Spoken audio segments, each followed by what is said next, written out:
does Dax Shepard get Kristen Bell to stay with him? I think I have that answer and I'm coming with receipts. Watch this video and then I'll break it down. Okay, you ready for a moral dumbfounding, love? Yeah. The secret affair. A happily married person has a one-night stand while on a trip. They use protection, never tell their spouse, and the affair never affects their relationship in any way. The marriage remains strong and loving. Is this morally wrong?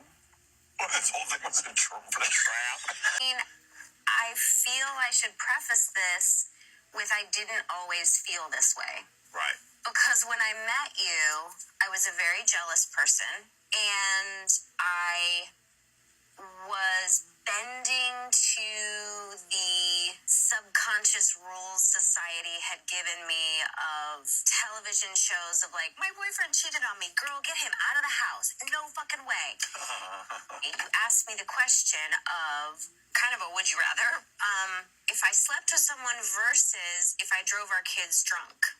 And that put everything in perspective. I was like, if you had an affair, I feel like we could get through that. Right. If you drove my kids drunk, Yeah. you're packing up. Oh, Daxy boy, what we have revealed here. First off, the entire hypothetical that they're going through is absolutely ridiculous because there's no world in which one could cheat on their partner and there be no ill effects. But I am much more interested in what Kristen says about this cheating dilemma. From everything I've seen, Kristen Bell has very strong morals and probably had even stronger morals before she met Dax. And I fear that he broke her morals down in the same way he broke this argument down. And speaking of breaking it down, number one, I think Dax is the king of hypotheticals and devil's advocate. You see him do it a lot. He'll take a real world tangible issue and he'll pull it out into a hypothetical situation, as he did here. But why does he do this? This is very common with manipulative people because number one, it allows them to play devil's advocate without being the bad guy because it's a hypothetical. No one's getting hurt by this thought process. It also pulls the person they're trying to manipulate away from their emotions. It's no longer personal, it's just ideological. Fun fact, this is a tactic that a lot of cult leaders like to use. If you look at like Keith Raniere, he was the one of the Nexium cult. That man loved a hypothetical because his entire goal was to get people detached from their own emotions to believe the things he wanted them to believe. But I digress. Then Dax comes in with his second favorite thing, the false equivalencies.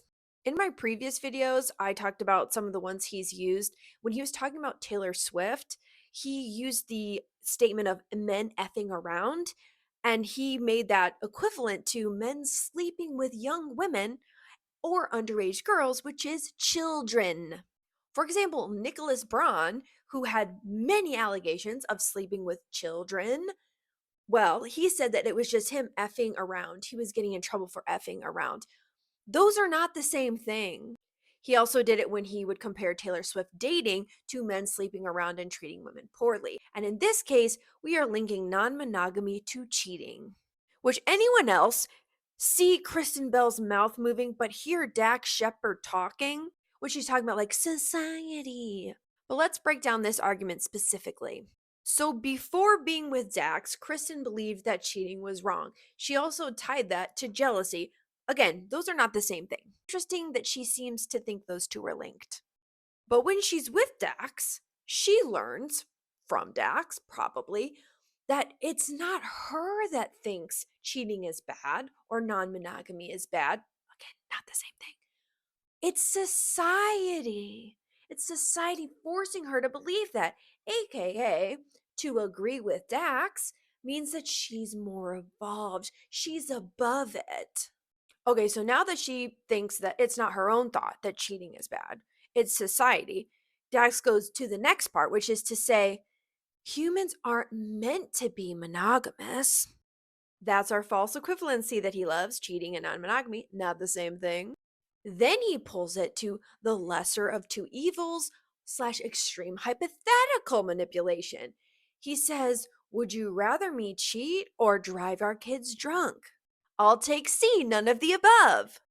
But he's given her a clearly worse option, which makes cheating feel much more palatable. And it works because at the end of it, she comes out with the idea that cheating isn't a big deal.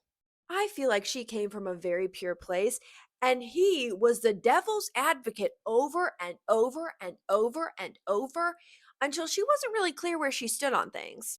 And I believe he has a superiority complex for the ages and convinces Kristen that his ideas and his way of looking at the world is more evolved, is more intelligent.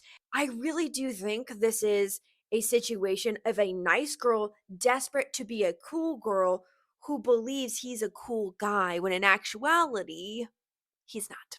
But that'll be my last part.